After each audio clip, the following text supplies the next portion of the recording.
I'm Joan Rivers. My nickname is Joan Rivers. Tomodachi Life is a game about really bizarre moments. You can make a me that looks like Joan Rivers, put her in an apartment, then witness her dream where she's a pastry talking to a pile of peanuts. Just when you think the game can't possibly get any weirder, it does. But unfortunately, there isn't much to dig into beneath the game's odd surface, and amusement quickly turns to boredom. Peanuts. No. Everything centers on Miis, which you can either create from scratch or transfer over from the 3DS Mii Maker. Once you have a Mii, Tomodachi Life lets you give it a voice and a personality. There's enough flexibility for each Mii to be endearing in some way. We created a Reggie lookalike that sounds like a robot from hell and acts like an arrogant jerk. You just can't say that sentence about any other game. Once a Mii has been customized, they're shuffled over to an apartment where they spend the majority of their time.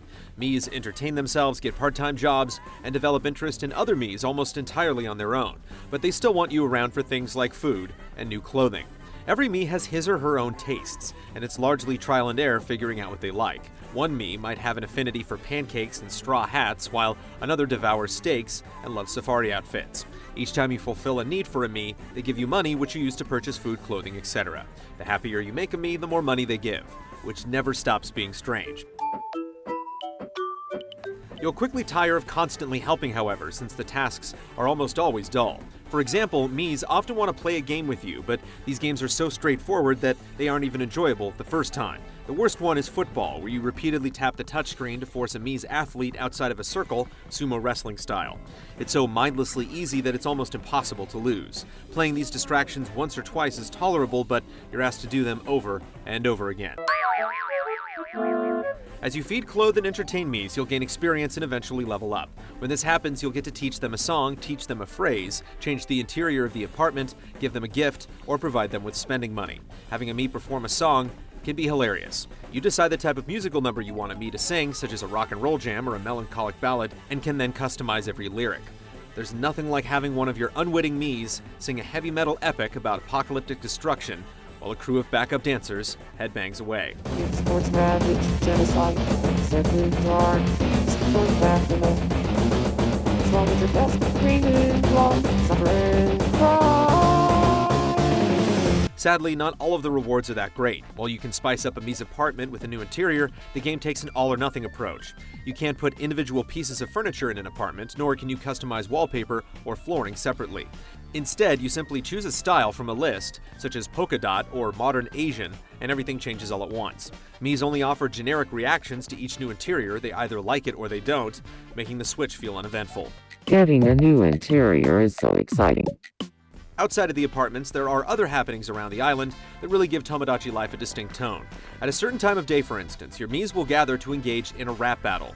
And the more elaborate you get when making Miis, the more entertaining the battles are. Seeing a Mii that bears a striking resemblance to Hank Hill spit rhymes against another Mii that looks like Dr. Eggman is as amusing as it sounds. Tomodachi Life's strongest aspect is it thrives off creativity and immaturity, but the game's best moments are scrunched between monotonous and shallow caretaking.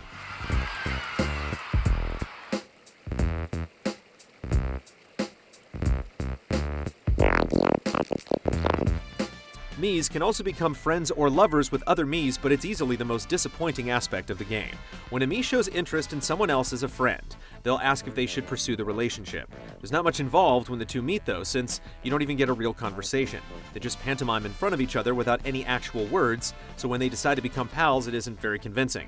What do they like about each other? What do they have in common? You'll never know, because it's so far outside of your control, it's hard to care about who buddies up with whom. Romantic relationships offer a bit more, like getting to see Miis go to different places during a first date, but the same problem remains.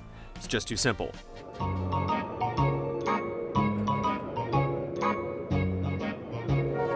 The pervasive sense of quirkiness in Tomodachi Life works, but can't sustain the entire game. It's the type of thing that'll make you laugh for a few hours and then you'll never want to pick it up again, since it isn't worth the effort of endlessly doing the same tasks. Sometimes weird isn't enough. Decency, defile flesh, savage death, slaughter machine.